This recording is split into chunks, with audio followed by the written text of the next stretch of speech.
Task Manager now has the option to filter for all staff members.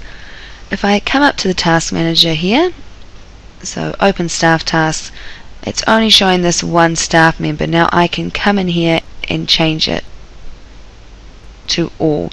So it's going to show me all tasks for all providers. So I'll click OK.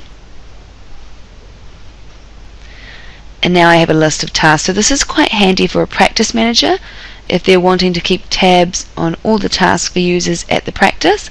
They can now show all tasks and see all of the ones for each provider or each staff member. If I want to remember these filter settings, I can come up to Staff Tasks, down to Remember Filter Settings, and if I click on that and then close and reopen, it will remember what I had the filter set to.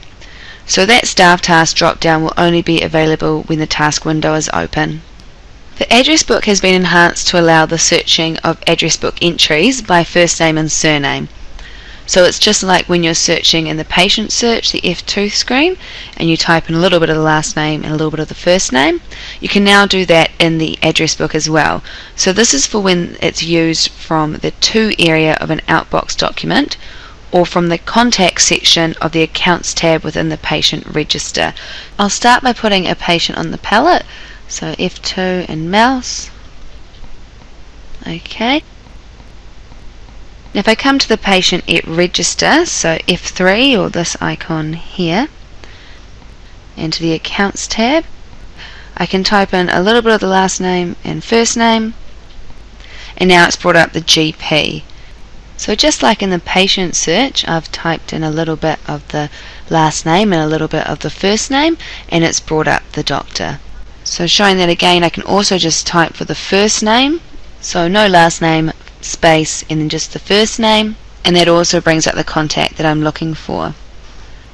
You'll also notice on the right hand side here there's health agency, so now you can also attach doctors to a particular health agency as well.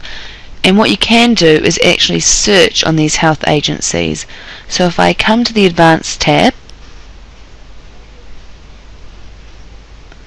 and I click on the drop down, and I can select whichever health agency I want to search for.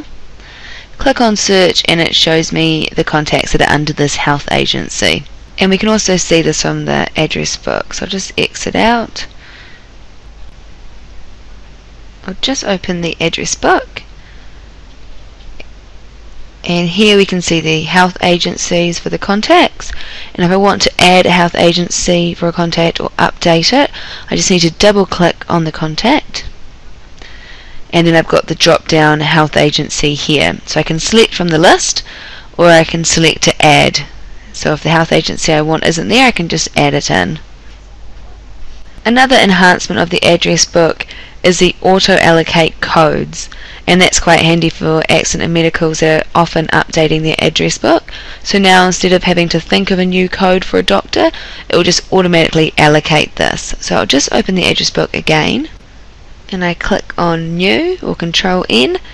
Here it says auto in the code, and that just means that rather than having to enter a code, it will automatically allocate it. And that comes from the location settings. So I'll just show you there. Open the practice name, and under the codes and defaults tab, down here you have address book, so auto allocate, and you've got the prefix, the starting number, and the next number. So it's just going to automatically allocate this to any new address book entries.